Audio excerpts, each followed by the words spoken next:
Didn't know much about Hokum going into it. I just knew that it was an original horror film that was getting a lot of acclaim. So as always, I had to go see for myself. And did I like Hokum? Yeah, actually I did. I didn't quite love it, but I liked it. First off, Adam Scott. He's one of those actors who I know his name and I know his face, but off the top of my head, ask me to name a film that he's been in apart from Hokum, can't do it. I guess he's kind of a non-entity as an actor. He doesn't really leave much of an impression. He's not that memorable to me, but he was good in this film. I do vaguely remember him being in comedy roles, sort of, but he does a good job in a serious part in Hokum. And his character, at first, is actually quite an asshole, like really bluntly a douchebag and really rude to the staff at the hotel.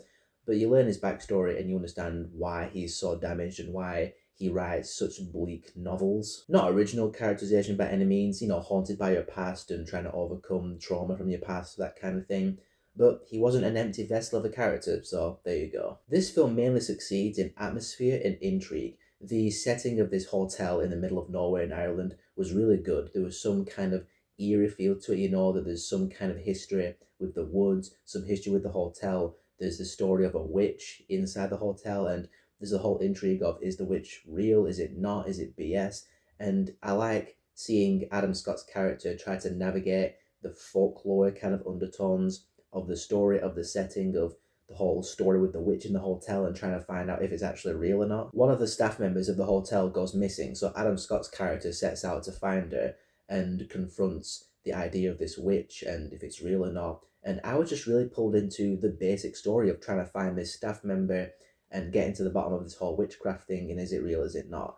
And that really just held my attention for pretty much all the film, to be honest. There was never a part in this film where I was like bored or disinterested with the story. What held this film back for me though was, yeah, there's quite a few jump scares in this film. Some of them are accompanied by a really creepy visual and image, which I appreciated, but a lot of them is just, that really conventional horror jump scare sound effect. There's a couple of instances where there's something really creepy on screen, but if you take out that jump scare sound effect, the brrr, and you just concentrated on the image, like for instance, there's this one part where Adam Scott's character walks from one room to another, and during the transition, he's followed by a creepy ghost or an image or something.